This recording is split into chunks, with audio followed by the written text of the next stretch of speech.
Philosopher A.D. Jones. Lesson 1.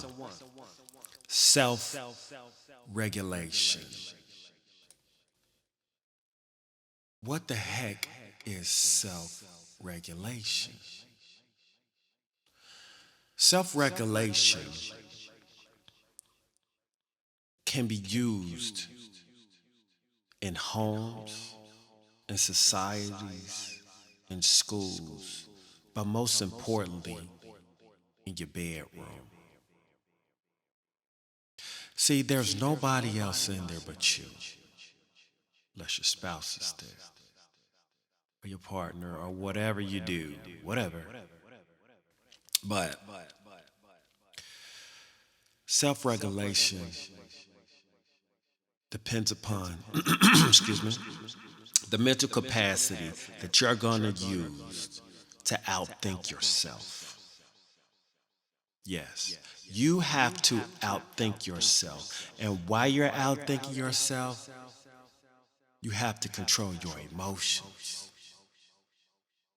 See, as you control your emotions, you're also going to wonder, should I suppress these emotions or should I use these emotions? Oppress, compress, repress, reprocess, whatever. Whatever you do with your emotions is going to depend on how you self-regulate. It's going to depend upon how you think and feel about the situation that you're in. I said think and feel. Those are two different things. You could think you want to go to the store, but you don't feel like it. Or you feel like going to the store and you wind up there and you didn't even think about it. So you have to find the balance between your mental and your emotions. Then you have to regulate your body to do what those things want you to do. See, it's a pecking order. It's a balance, but it's a pecking order. 4 quarters is 4 quarters. It still make $1, no matter how you stack them. So, this balancing act with self-regulation is going to depend upon the mental capacity that you have to think, number one. And that could be based upon knowledge or life experience. You can learn how to change a tire from catching flat after flat after flat, watching people do it and you just model what they do. Or you can read a book or watch some videos, step by step. Come on, take the first screw off. First you jack the car up, then you pop the nuts off, pause, or whatever they are, whatever. The bolts, the bolts.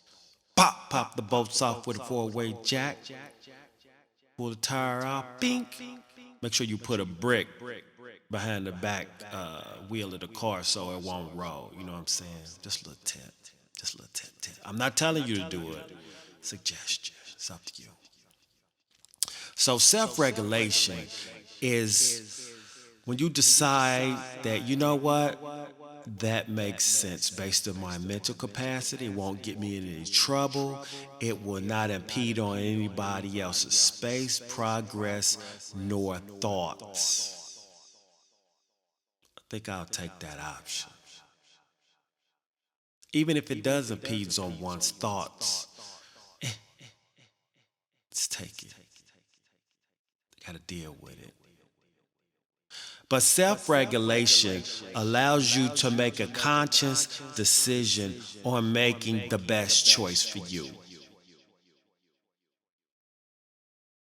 That's what self-regulation is. You do not, under no circumstance, in a joking manner, run through a movie theater and yell, "Fire, fire!" No. That's terrible self-regulation. You might want it to feel like it because it was funny. You might be, I'm just say a little off keel and think it is a fire because somebody lit a match or was watching the fire cell phone video. Maybe it's something you took, whatever. But it's not a good idea. So you have to you should self-regulate, I should say. Now, in these times that are coming, you're going to need to learn how to self-regulate. Yeah, I know you're hungry, but you're going to have rations. You're going to have rations. I know you want to drink the whole cup of water, but it's 4 people. Everybody got to take a sip. I'm talking about extreme self-regulation. I'm not talking about celibacy. That ain't what I'm talking about. Building your kundalini up, using that energy for other things, that's another subject. You know, if you want to blast off, I mean, you know what I'm saying? Self-regulate, let the steam out, whatever. The point is it the best decision for you that is not hurting anybody else? Or if you're in a situation that you have to hurt other people, what is the best decision? Self-regulation. Do you hear the cries and screams of others and it shakes you emotionally? Or do you hear the happy cheers and it moves you emotionally? Or you hear it, the cries and the howl, the smiles and cheers, and say, that ain't got nothing to do with me. Self-regulation. How many of y'all can look at a cute cat or a cute set of twins and don't say, aw? Self-regulation. How many of y'all that have fasted, I'm gonna just say 12 hours, and your favorite dish be put in front of you, and they say, 2 more hours, you got it. But you gotta stay in the room with it, smelling it. With no bathroom. Just a cup. What you gonna do? Especially when ain't nobody looking. See, that's the thing about self-regulation. What if you're by yourself?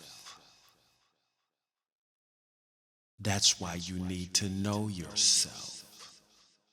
To be able to know what's best for you when you need to self-regulate. Respect is self-regulation at the highest level. Because you're choosing to reverence, bow down, and make a way for an individual. That's a choice, by the way. That's definitely a choice. So, what are you going to do? What are you going to do? Lesson 1, self-regulation. Philosopher Eddie Jones, next time these.